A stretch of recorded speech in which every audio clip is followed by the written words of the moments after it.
finding the right agency to work with is very, very hard.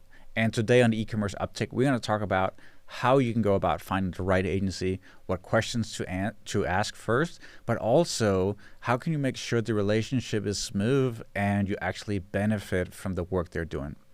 So without further ado, let's talk about some of the things you need to ask yourself before you even engage an agency. And the biggest one is really, what is your biggest problem? What is it you want them to do? Getting clear on that is so vital, because we often see that a lot of businesses basically don't know why they're hiring an agency. They have an idea, but they haven't really described it. So take the time to write down your real business obstacles and what you're hoping they will solve, and have that with you once you're ready to have meetings with agencies, right? And the second thing is also, and this is so vital, I think most people actually go wrong here, is that what would it mean for you? What would it mean for your employees, your brand, and your entire business if you had these problems solved for you, if the agency had success and actually dealt with the things you're hoping they will deal with, right? What does it mean for you? And when I say that is, would it mean less stress for you? Would you enjoy the day-to-day of working in your business because suddenly you're being offloaded on those things that are basically dragging you down right now? And also, for example, your business. If you could overcome this issue, let's say you suffer from low conversion rate, your site is basically not converting. If you solve that and you became profitable, what would it mean for your business? Suddenly you can pay your bills on time, you're going to sleep better at night, and you can pay all your employees, and you can scale. It's basically a spiral that goes up and up and up, right? So it's really important to write down what it would mean for your business if they were to solve that problem. And when you think about whether a relationship is too expensive or not, always consider what you are hoping to get out of it, right? If an agency can generate you, let's just say $500,000 of additional revenue per year, then maybe $8K a month is not crazy, right? Considering the amount of revenue they're generating from you.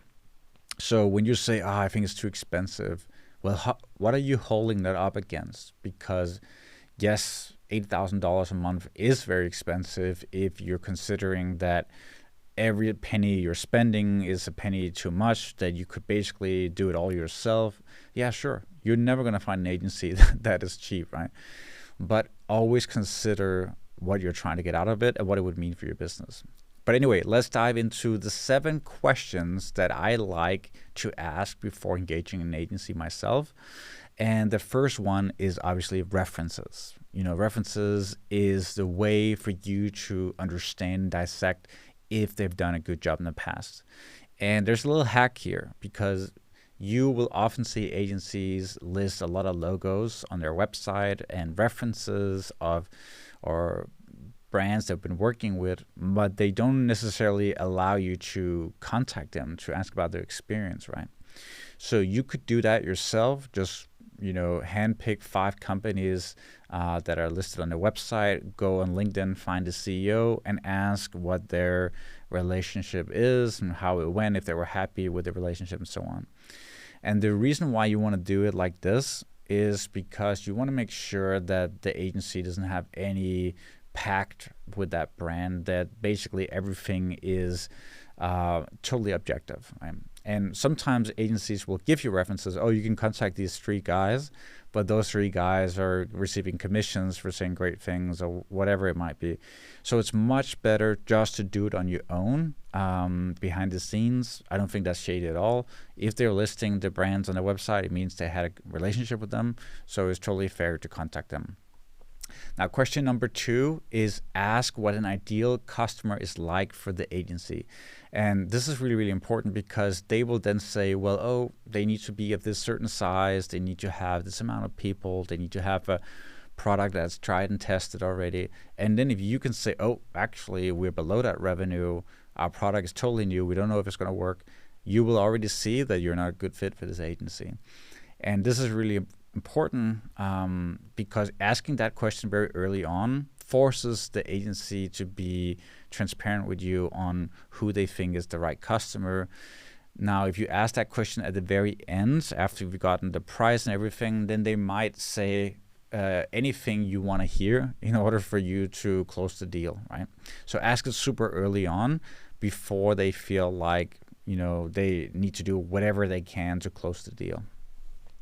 Now, question number 3 is ask them about a bad client relationship they've had in the past, something that it went off, something that went wrong, it went off track, and how did they solve those issues, right? So asking them about a bad client relationship is such a good test to see if they will be honest with you. You will see that some agencies will not even be able to find a case for you because they're afraid that you will judge them by it.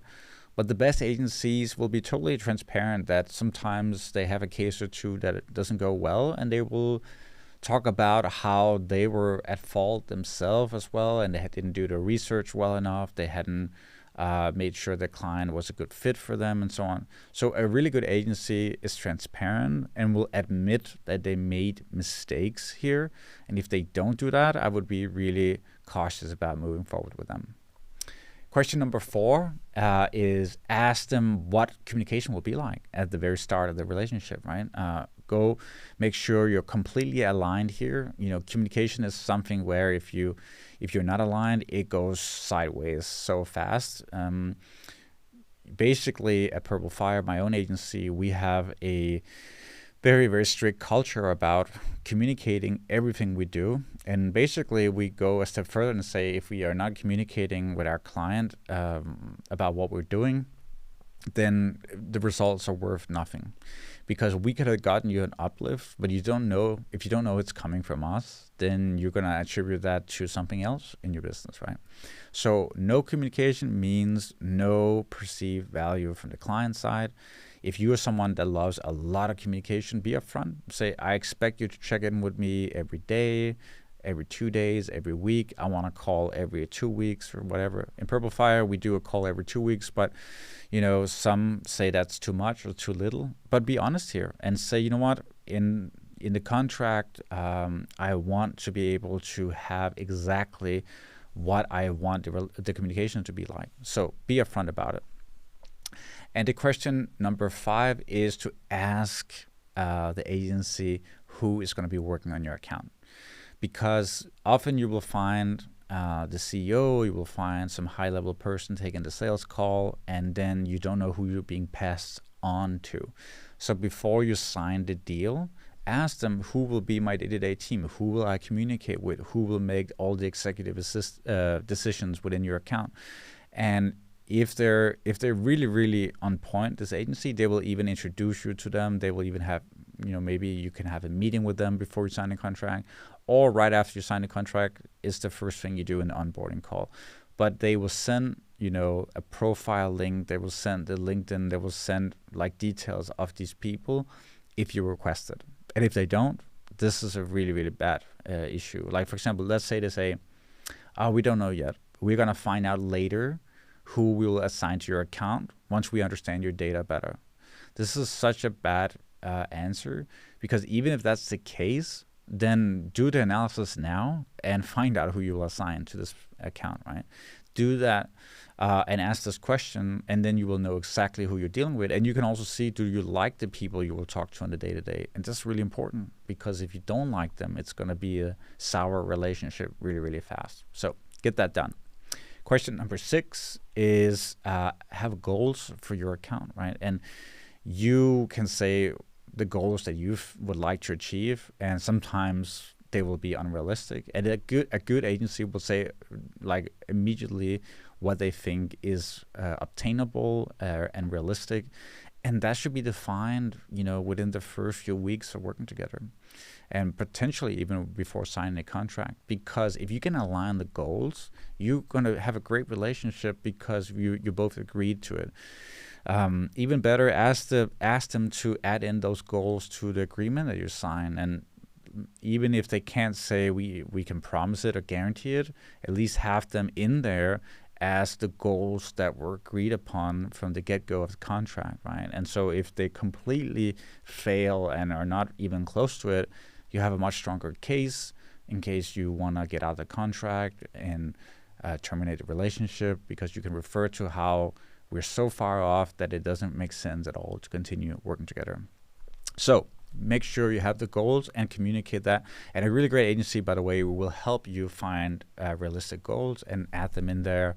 They'll constantly be updating you on achieving those goals. Now, the last thing I think is a bit controversial because a lot of agencies will disagree with this, but at Purple Fire, we always add in a guarantee when we work with clients. And that's because we want to change the game a bit here. We want to make sure that clients and agencies, they have skin in the game together. This means that we have as much risk as the client has, and that's how it should be. And it's actually by having skin in the game that you do your best work. Because if you know you have to get certain results for a client, you will put in the necessary resources in order to obtain that goal. So in a way, it forces you to do better. And I think this is such it's just something that all agencies are skipping out on. But if we can actually promise results and deliver based on it, we are going to do so much better. And so as a potential agency client, you should be saying, hey, what can you guarantee? There must be some minimum. There must be something you can say we can do better. Because when you audited my account, you told me that a lot of things were not good and you could do better. But now when it comes to the details, you can't guarantee anything. And so ask the agency to guarantee at least something. Even if it's not a huge improvement and you would like to see more, at least you can say, well, this is the bare minimum. If you don't achieve these results, I can get out of the contract with no termination, or even better, like we do, offer a refund policy if we cannot hit those goals, right? So this one is huge, and I think a lot of agencies will say no to it, but I think you should be really, really careful working with them if they say no, because it basically means they don't want to put skin in the game, they don't really care about your results, and they want to de-risk everything, right? So those were 7 questions and a little bit more that you should be asking before hiring an agency. And if you're considering one right now and you're not sure, feel free to reach out to me on LinkedIn or whatever, and I'll be happy to help you vet that agency.